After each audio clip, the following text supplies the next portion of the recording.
बच्चों का अमूल्य समय देने का काम करता है। जिस क्रम में अभियान के बीच से तमाम छात्र छात्राएं उप जिलाधिकारी कार्यालय हरिया भी जाने का काम किए थे, जहां पर हम लोगों का मान था कि माननीय प्रधानमंत्री जी, हम बच्चे हैं और हमको विद्यालय आने जाने के लिए अंडर पास विहीन हाईवे क्रॉस करने में समस्या होती है, उसका निदान किया गया। निश्चित तौर पर उस समस्या का समाधान शीघ्र होगा ही। इसके पूर्व भी आपके विद्यालय में चाहे श्रद्धेय अटल जी का पुण्यतिथि रहा हो और चाहे पूर्व प्रधानमंत्री रहे स्वर्गीय चौधरी चरण सिंह जी का पुण्यतिथि रहा हो, ऐसे कार्यक्रम भी आपके बीच में होते रहे। अभी कुछ दिन पूर्व ऑपरेशन सिंदूर के उपरांत आप लोगों ने तिरंगा यात्रा में भी सहभाग किया। 26 जनवरी 15 अगस्त को तो हम तिरंगा लहराने का काम करते ही हैं, रैली निकालने का काम करते ही हैं। इसी क्रम में इस बीच पूरे जनपद में एक जागरूकता अभियान चलाने का काम हो रहा है। कहीं कहीं हमारे साथ स्थानीय थानाध्यक्ष और क्षेत्राधिकारी भी उपस्थित रहते हैं। आज भी हरिया के थानाध्यक्ष यहाँ आना चाह रहे थे, लेकिन वो चाह रहे थे 11 बजे, और हमने सर से बात किया तो सर ने कहा कि आप देख ही रहे हैं कि आज 2 दिन से धूप कैसे हो रही है। जो जागरूकता का विषय है, इस विषय को लेकर के आपके बीच में हम आए हैं। बच्चों, आप लोगों के बीच में एक बड़ी चर्चा का विषय है कि लोगों के गांव और घरों के ऊपर से ड्रोन होता है और एक चोरी की घटना। तो जरा वो बच्चे हाथ ऊपर कर दें जिनके गांव में चोरी हुई है, जिनके गांव चोरी हुई है। आप हाथ उठाते हैं फिर नीचे कर लेते हैं। जिनके गांव में चोरी हुई है वो, आप देखेंगे 2 या 3 हाथ उठे हैं और पीछे हो सकता है छूट रहा 4 उठे हैं, लेकिन वो कोई आवाज नहीं। आपको बहुत अच्छे, अभी उस दिन वहां गए थे 1 घंटा देखिए, कोई आवाज नहीं आई। अब आपने देखा कि आपके पीछे से 4-5 हाथ उठे और कोई जरूर नहीं कि 4-5 गांव के, एक गांव एक घर से भी 4-5 बच्चे आए। अब वो बच्चे हाथ ऊपर कर दें, अब वो बच्चे हाथ ऊपर कर दें जिनके नाम चोरी नहीं हुई। अब आपके बीच में स्पष्ट है, हाथ नीचे कर देता है, आपके बीच में स्पष्ट है कि 99% बच्चे ऐसे हैं जिनके गांव में चोरी का खूब हल्ला तो है, लेकिन चोरी जैसी कोई घटना नहीं। हम बताना चाहेंगे वो जो 1% हाथ उठे हैं, हो सकता है उनके गांव में ये चोरी हुई, लेकिन जो 1% घटना को लेकर के पूरा समाज भयभीत है, उसमें भी जब पर्दा फाश होता है तो अधिकांश निकल के जाता है। हमारे घर के ही, गांव के ही, पड़ोस के ही लोग सम्मिलित हैं, जो गांव वालों को बताते हैं अभी वहां दक्षिण बाग में चोर आया। अब पूरा गांव चला गया चोर पकड़ने, यहाँ गांव साफ करके चल। गन्ने के खेत में चोर आया, गन्ने के खेत में गया, आपका मोटर लेके चल गए। अब अगले दिन हो रहा है ये भी क्या चोर तो खतरा मत जाएगा कि गांव में मोटर ले गया, जबकि अर्थात क्या था, आपको गुमराह किया गया। अरे गुमराह और अफवाह तो मैक्सिमम लोग मेरे इस मुहिम की प्रशंसा भी करते हैं, लेकिन 1-2% कहते हैं कि सुदामा जी को चोरी हो रही है, बताते हैं कि अफवाह, यानी सुदामा जी गलत प्रचार कर रहे हैं। अब आप में से कुछ बच्चे और शिक्षक जानते होंगे, अभी एक ही कोविड के पहले बाल काटने वाली आई थी, पता है, बाल कटनी, और उसके पहले मुनोचवा, उसके पहले हो सकता है नर्सरी केजी में आप रहे हो, तब आए थे कक्षा बनियाई वाले, एक को सही निकले। और बरकटनी के तो स्थिति ये थी कि माताएं बहनें रात में बकायदे बाहर अपना बांध के सोती थी।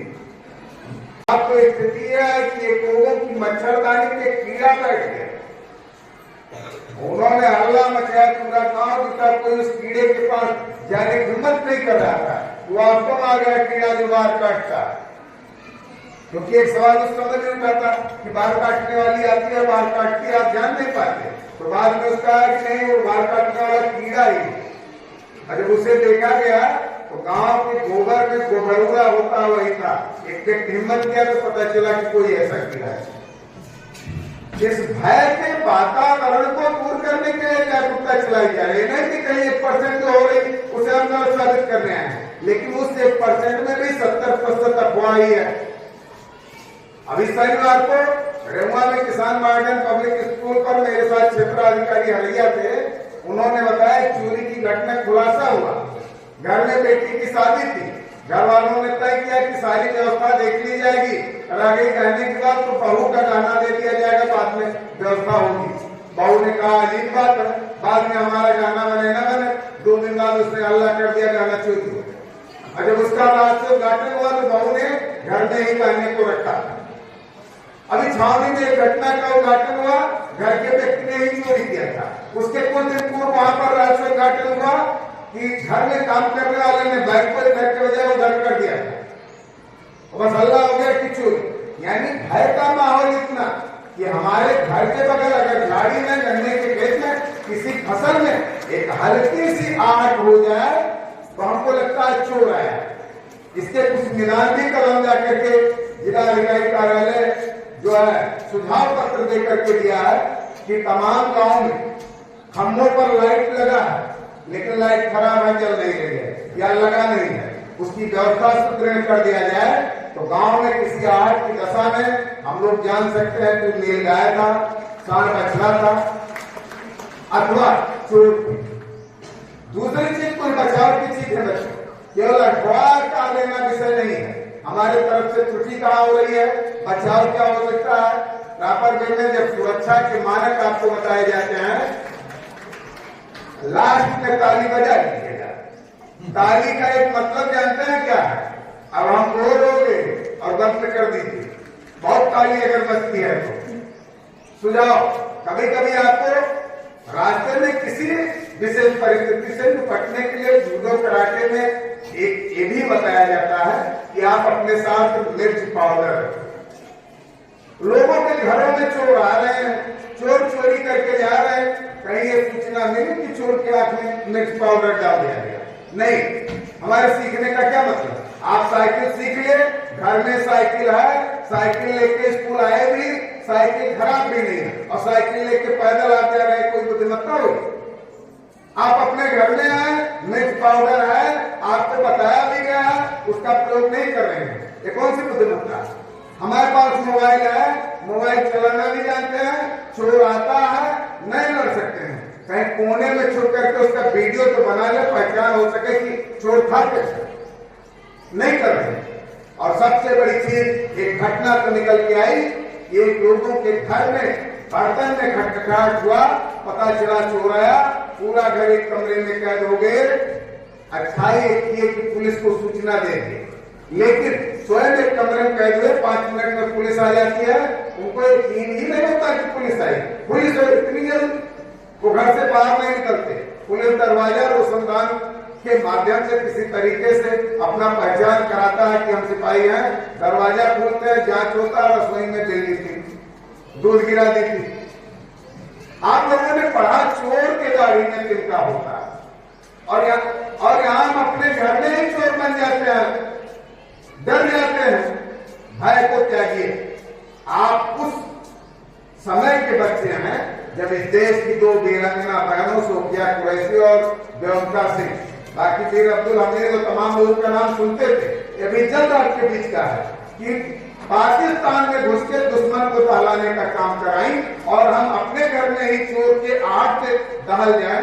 ये थोड़ा सा विडंबना का विषय है। किसी भी परिस्थिति में आप बल न खोएं, धैर्य से काम लें। विषम परिस्थिति में अगर चोर आया ही है तो 112 नंबर डायल करना न भूलें। सुरक्षा के जो भी मानक बताए गए हैं उसका पूरा प्रयोग करें। निश्चित तौर पर अफवाहों पर लगाम भी लगेगा। चोर अगर कहीं है तो पकड़े भी जाएंगे और पूर्व की जो घटनाएं हमने बताई उसी तरीके से अंत में ये सब मिथ्या साबित होगा। बहुत अधिक आपका समय न लेकर के एक बात और कहेंगे कि हमें हमेशा लक्ष्य के प्रति केंद्रित रहना चाहिए। अगर अर्जुन अपने लक्ष्य के प्रति केंद्रित न होते तो कौरवों और अपने 4 अन्य भाइयों तथा समाज में उपस्थित अन्य राजाओं के तरीके से वो मछली की आंख भेद करके और द्रौपदी स्वयंवर में अपने आप को विजेता न साबित कर पाते। हमें अपने लक्ष्य पर ध्यान केंद्रित रखना चाहिए और हमारा लक्ष्य चाहे वो चोरी को लेकर के हो कि हमको क्या करना चाहिए, और चाहे पढ़ाई को लेकर के हो। गांव में पहरा चल रहा है, अंतिम सवाल, कितने गांव में पहरा चल रहा है? लगभग 70% में चल रहा है। यहाँ तो 50% हाथ उठे हैं। उस पहरे में होता क्या, 50-50 लोग पहरा दे रहे हैं, लेकिन रात 1-2 बजते सो जा रहे हैं। वो पहरा शिफ्ट में दीजिए, 5-5 दीजिए। हम तो कहते हैं पहरा आप निकल के दीजिए, मत अपने घर में रहिए, आप दूसरे घर का पहरा दो, अपना घर खुला छोड़ दो, अपना घर खाली छोड़ दो। ये कोई बुद्धिमत्ता नहीं है। चाहे राष्ट्र में जाते देर तक हमारे अभाव जगह यहाँ जगह एक सो जाए और दूसरा उसके बाद जगह। इस बीच एक शिक्षक ने हमको बताया कि हमने अपने बच्चों को कहा कि 2 घंटा पढ़ाई रात में अधिक करो। सुबह अगर 4 बजे जगते थे तो 2 बजे जगते, और अगर रात में 10 बजे सोते थे तो 12 बजे। एक तरफ अभाव की जिम्मेदारी, एक तरफ अपनी। 2 घंटा आपकी पढ़ाई भी हो जाएगी, पहरेदारी भी हो जाएगी। पता चल रहा पढ़ाई छोड़ के गांव के लोगों के साथ हम पहरा दे रहे हैं, पढ़ाई भी अपना नुकसान कर रहे हैं, घर को भी असुरक्षित कर रहे हैं, अपने लक्ष्य से भी भटक रहे हैं। लक्ष्य से न भटकिए। हमारा एकमात्र लक्ष्य पढ़ लिख करके अपने परिवार का और अपने जीवन को सुखमय बनाने के साथ अपने समाज, अपने देश को मजबूत करना, उसे एक नया आयाम देना है। इसी के साथ हम अपनी वाणी को देंगे विराम। जय हिंद, जय भारत।